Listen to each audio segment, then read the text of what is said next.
राम राम जी। आत्म मंथन में आपका स्वागत है। अब हम मूलांक 3 वालों के बारे में बात कर लेते हैं, प्रोडिक्शन कर लेते हैं आपके लिए क्या रहने वाला है इस हफ्ते के अंदर। क्या स्प्रेड कह रहा है, अच्छा कहता है तो आगे बढ़ जाओ, नेगेटिव कहता है तो मैं हूँ ना आपको मोटिवेट कर रही हूँ, आपको समझा रही हूँ मित्र शत्रुओं को कैसे हैंडल करना है और उसके बाद क्या करना है। सिर्फ गुरु मंत्र सुन लेना, मुझे फॉलो कर लेना, समझ लेना आपके लिए गुरु क्या आपको हिदायत दे रहे हैं, ठीक है।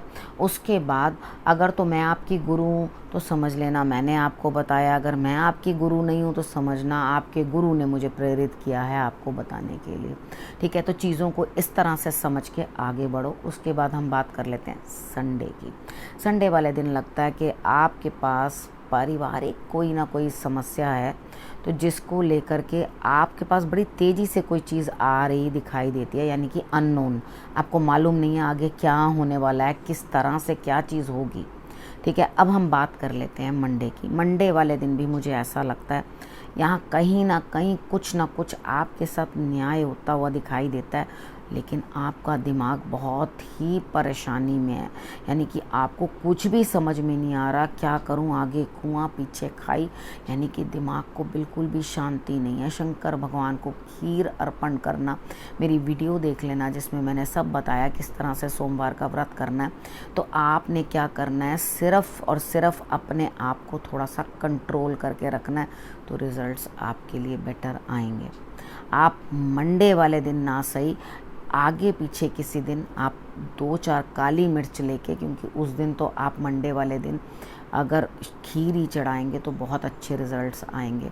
तो आप काली मिर्च लेके किसी दिन भी आप शंकर भगवान को अर्पण कर देना, कुटी हुई नहीं, साबुत, ठीक है। वो लेकर अर्पण कर देना और उन्हें कहना कि हे प्रभु आप हमारे कष्ट हर लो, मेरी जो भी दिक्कतें हैं आप जो है उसे हर लो। अब बात कर लेते हैं ट्यूसडे की।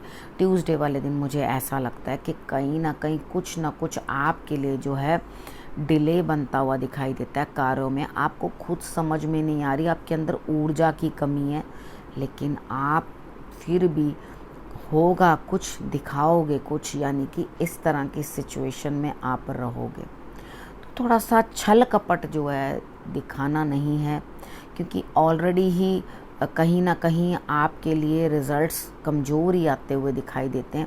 इतनी सी जौ ले लेना, उसके ऊपर कच्चा दूध रखना, एंटी क्लॉकवाइज उसार कर उसे जो है आपने जल प्रवाह कर देना है, ठीक है।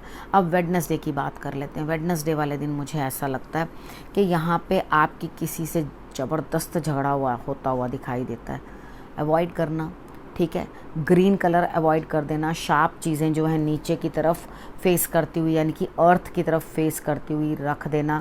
और ट्यूसडे वाले दिन ही आपने थोड़ा सा मूंग साबुत की दाल जो होती है उसको पानी में स्प्राउट करने के लिए जैसे रख देते हैं, उस तरह से रख कर आपने उसके अंदर हल्की सी फिटकरी डाल देनी है, बहुत कम डालना, ठीक है। और उसे जो है आप जब वो थोड़ा सा स्प्राउट हो जाए दाने तो वो आप डाल देना। बहुत अधिक डाल दोगे तो वो नुकसान करती है जानवर को, ठीक है। तो इतनी नाम मात्र के लिए सिर्फ उपाय के तौर पे करना है।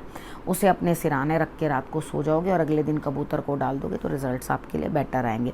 और ग्रीन कलर नहीं पहनना।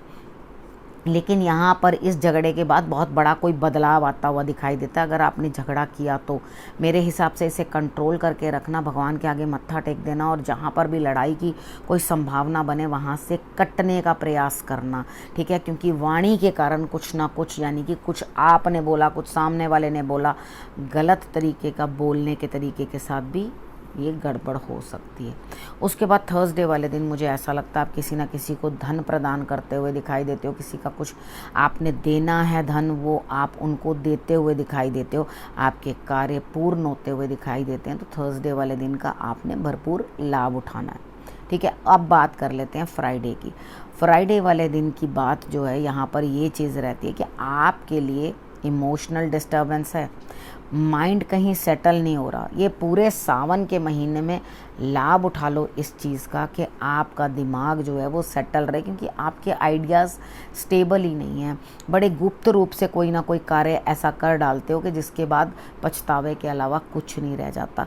लेकिन बार बार फिर सोचते हो, इमोशनल डिस्टर्बेंसेस हैं यहाँ, बार बार सोचते हो आप, अब मैं क्या करूँ, अब मैं किस तरह से करूँ, किस तरह से आगे बढ़ूँ। एक काम करो, फ्राइडे वाले दिन 12 कपूर की टिक्कियाँ ले लो, ठीक है, गिनती कर लेना, उसके अंदर 5-5 का जो है कपूर जो है वो उसके अंदर होती हैं, ठीक है। उनको आप 12 ले लेना, 12 ले लेना और उसके बाद जाके शंकर भगवान पे अर्पण कर देना, ठीक है। अब उसके बाद आपके लिए रिज़ल्ट्स जो हैं वो बेटर हो जाएंगे। अब और आपने क्या करना है, सैटरडे वाले दिन आपका दिल दुखी होता हुआ दिखाई देता है, दिल किसी बात से टूट सकता है, आप रो सकते हो, परेशान हो सकते हो। एक काम करो, आदित्य हृदय स्त्रोत का पाठ कर लेना सुबह सुबह और उसके बाद सूर्य की आराधना कर लेना, ठीक है। ये दोनों चीज़ें आप करोगे तो आपके लिए रिज़ल्ट्स जो हैं वो बहुत बेटर रहेंगे। भले बुरे की समझ करके ही काम करना, जीवन में सुख और दुख दोनों का अनुभव करने को मिलता है, ठीक है।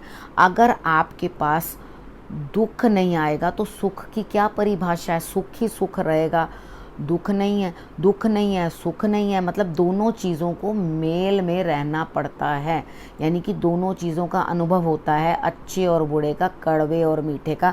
आपने उसमें से जो है अपने लिए समझदारी निकालनी है। दिल नरम है आपका, एकदम वो समझ में आती है। अब इतना दिल नरम करके अपनी जो दृष्टि है वो पैनी ना रखी तो आपने अपने लिए नुकसानों के सिवाय और कुछ नहीं करना, ठीक है। तो यहाँ पर चीज़ों को ज़रा संभल के चलोगे तो आपके लिए रिज़ल्ट्स अच्छे आएंगे। तो क्या अभी परीक्षा ख़त्म नहीं हुई? नहीं।